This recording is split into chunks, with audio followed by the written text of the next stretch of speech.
Bison Valley ചൊക്കർമുടി കയ്യേറ്റത്തിൽ നടപടികൾ ഇഴയുന്നതായി ആരോപണം. കയ്യേറ്റത്തിന് കൂട്ടുനിന്ന എല്ലാ ഉദ്യോഗസ്ഥർക്കെതിരെയും നടപടി സ്വീകരിക്കാത്ത പക്ഷം രണ്ടാംഘട്ട സമരത്തിന് ഒരുങ്ങുമെന്ന് ചൊക്കർമുടി സംരക്ഷണ സമിതി നേതാക്കൾ അറിയിച്ചു.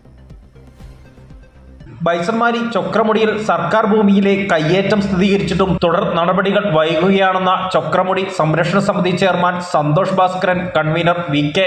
ഷാബു, ജോയിന്റ് കൺവീനർ ബിനോയ് ചെറുപുഷ്പം എന്നിവർ ആരോപിച്ചു. ഭൂമി കയ്യേറ്റക്കാരെ സഹായിച്ച 3 ഉദ്യോഗസ്ഥരെ മാത്രം സസ്പെൻഡ് ചെയ്ത് ഉന്നത ഉദ്യോഗസ്ഥരെ രക്ഷപ്പെടുത്താനുള്ള നീക്കം നടക്കുകയാണെന്നും നേതാക്കൾ രാജാക്കാടിൽ വിളിച്ചു ചേർത്ത വാർത്താ സമ്മേളനത്തിൽ ആരോപിച്ചു. ബൈസൺ വാലി വില്ലേജിലെ ചൊക്കർമുടി മലനിരകളിലെ കയ്യേറ്റം സംബന്ധിച്ച് റവന്യൂ വകുപ്പ് മന്ത്രി നിയമസഭയിൽ പറഞ്ഞത് കയ്യേറ്റക്കാർക്കെതിരെയും കയ്യേറ്റത്തിന് കൂട്ടുനിന്ന ഉദ്യോഗസ്ഥന്മാർക്കെതിരെയും കർശനമായ നടപടി സ്വീകരിക്കുമെന്നാണ്. എന്നാൽ നാളിതുവരെയായിട്ടും ചൊക്കർമുടി കയ്യേറ്റത്തിന് ചുക്കാൻ പിടിച്ച deputy tahsildar LAR Manoj K എന്ന ഉദ്യോഗസ്ഥനെതിരെ യാതൊരുവിധ നടപടിയും സ്വീകരിച്ചിട്ടില്ല.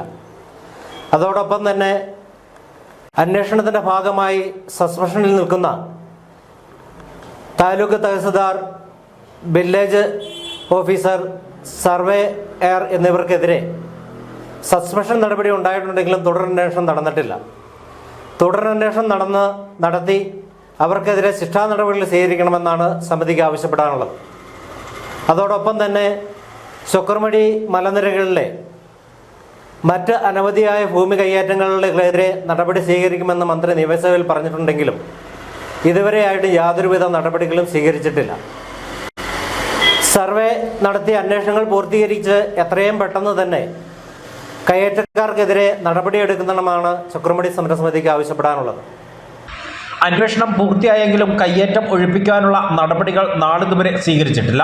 നടപടികൾ വേഗത്തിലാക്കണമെന്നും ഭൂമി കയ്യേറ്റത്തിൽ പങ്കുള്ള മുഴുവൻ ഉദ്യോഗസ്ഥർക്കെതിരെയും നടപടി സ്വീകരിക്കണമെന്നും ആവശ്യപ്പെട്ട് ചൊക്രമുടി സംരക്ഷണ സമിതി 2ാം ഘട്ട സമരം ആരംഭിക്കുമെന്നും ഭാരവാഹികൾ അറിയിച്ചു.